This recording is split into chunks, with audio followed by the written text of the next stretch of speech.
जितना लोग नीतीश कुमार के विरोध में आज खड़ा बा ओकरा में सब केहू नीतीश कुमार के बहुत करीब रहल बा। पाला बदले के ठीक पहले उनका RCP सिंह बड़का भ्रष्टाचारी बुझाए लगे। तेजस्वी यादव सत्ता पर काबिज हो जा, लेकिन नीतीश कुमार के सत्ता पर से उखाड़ल बहुत जरूरी बा। जब से इस सरकार बदलल तब से नीतीश कुमार के बखिया उधेड़त रहे।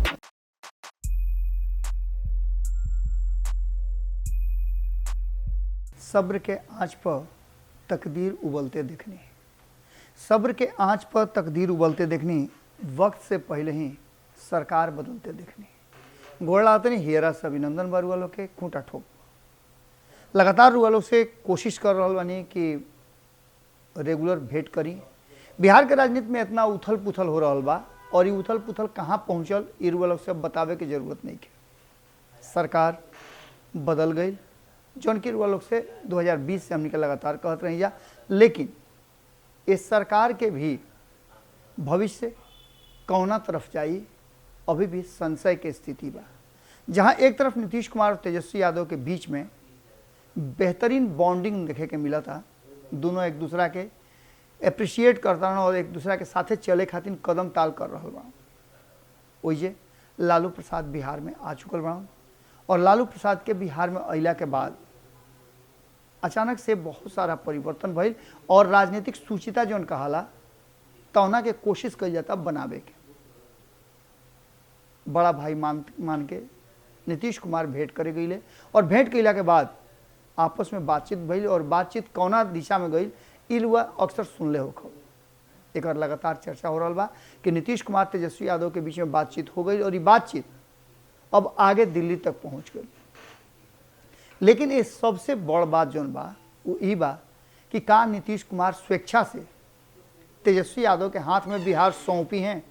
इस सबसे महत्वपूर्ण बात बा। यह महत्वपूर्ण बात के एक बात रुआ अगर समझ ली तो निश्चित रूप से रुआ आगे के कहानी पूरा समझ जाए और ये आगे के कहानी में रुआ सारा चीज़ एक एक हिगरा के समझ में आ जाए। सबसे बड़ बात बा कि तेजस्वी यादव के मुख्यमंत्री बने के बाद और यही चलते नीतीश कुमार के हर शर्त मान ले और नीतीश कुमार के लगे कोनो दोसर रास्ता ना रहे, कारण कि उनका यह बात के डर हो गई रहे कि उनका से CM के कुर्सी छीना जाए। RCP सिंह प्रेम में आ गई रहन, चिराग पासवान अलगे अपन प्रेम में रहन और प्रशांत किशोर जौना तरीका से बिहार में भ्रमण कर रहा बा, इस सारा मिलाकर के नीतीश कुमार के बुझाइल की चरतरफा घेरा जाए और अगर समय पर तेजस्वी के ना धरब तो कहीं ऐसा ना होगा कि तेजस्वी के आगे बढ़ा करके हमारे कुर्सी छीना जाओ। ये चलते नीतीश कुमार तड़कवाह कैले और जा करके तेजस्वी यादव संगे हाथ मिला ले और आशीर्वाद देवे के तैयार हो गई। यहाँ तक ले कह दिले खुला मंच पर कि हमारा बात तेजस्वी के देखे के बा बिहार। अगर यह बात रहे तो 2017 में काहे ना ये बात कहले रहन।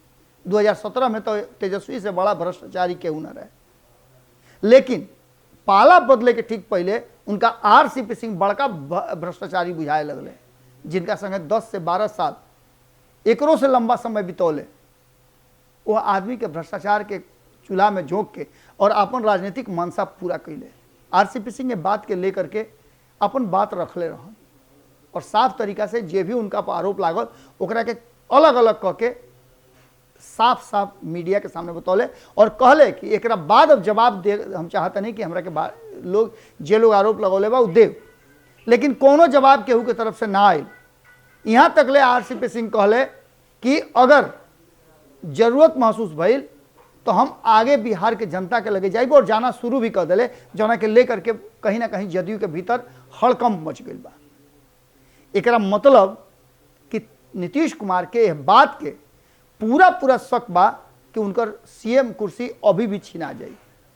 एक तरफ लालू प्रसाद और तेजस्वी यादव लगातार अपन कद बढ़ा रहा बड़न और सरकार में अइला के बाद जना तरीका से तेजस्वी यादव लालू प्रसाद के रणनीति, नीतीश कुमार के रणनीति और आपन जौन उनकर सोच बा, जौन विचार बा, जौन इतना दिन में अनुभव प्राप्त कैले, ये सब के लेकर के जौना तरीका से नीतीश कुमार के संगे व्यवहार कर रहा बड़ा और नीतीश कुमार के कोशिश करते रहे कि ऊँच कुर्सी दे दी, कारण कि जितना ऊंचाई पर जाइए गिरावे में आसानी हुई। वही तो सरकार तरफ दिल्ली में लगातार चर्चा के विषय बनल बा कि नीतीश कुमार के सत्ता से कैसे बेदखल कल जाओ। भले तेजस्वी यादव सत्ता पर काबिज हो जास, लेकिन नीतीश कुमार के सत्ता पर से उखाड़ल बहुत जरूरी बा। एकरा के लेकर के दिल्ली में योजनाबद्ध तरीका से रणनीति बन रहा बा। और वह देखले हो कब कि जौना तरीका से 2 दिन पहले आरसीपी सिंह बिहार के दौरा, बिहार के खास क्षेत्र के दौरा करके पूजा पाठ करके और जौना तरीका से उनका दिल्ली से बुलावा आयल, दिल्ली गई है, ये बात अब और ज़्यादा हड़कंप मचौले बा जदयू के भीतर। नीतीश कुमार के बेचैनी बढ़ गई बा और ये बेचैनी बढ़ला से नीतीश कुमार और ज़्यादा मजबूती के साथ तेजस्वी यादव के साथ सटतन। तेजस्वी के नज़दीक जितना चाहिए नीतीश कुमार, उतना आवे वाला समय में उनका तेजस्वी यादव के हाथ में बिहार सौंपे खातिर और झटका पर तैयारी करे के पड़ी। सिर्फ बात अगर आरसीपी सिंह के रही तो बात अलग रहा। भारतीय जनता पार्टी पूरी तरह से नीतीश कुमार के अगला पिछला सब हिसाब बराबर करे खातिर तैयारी कर रहा है। एकरा में अगर कहल जाओ तो चिराग पासवान के भी भूमिका बड़ा होखे वाला बा।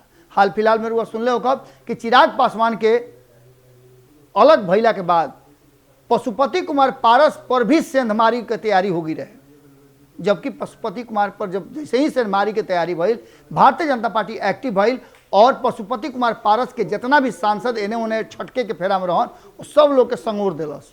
अब कहल जा रहा बा कि चिराग पासवान के साथ खाली फिर से पशुपति कुमार पारस के जोड़ करके भारतीय जनता पार्टी को नया रणनीति खेली। वो रणनीति जो नीतीश कुमार के और ललन सिंह के लगातार कहल बा कि बिहार के 40 गो सीट काफ़ी बा, कारण कि अंतर इतने बा सरकार में और विपक्ष में। ये 40 गो सीट हरा करके भारतीय जनता पार्टी से सत्ता छीन लिया केंद्र के। लेकिन इतना आसान रही तो गप से केहू खा जाइत। भारतीय जनता पार्टी के तैयारी में एक और शख्स बड़ा चिराग पासवान, और चिराग पासवान के साथ साथ प्रशांत किशोर के रुआ कैसे भुला गई नहीं। प्रशांत किशोर अब भारतीय जनता पार्टी पर हमला कम कर दिले बाड़े।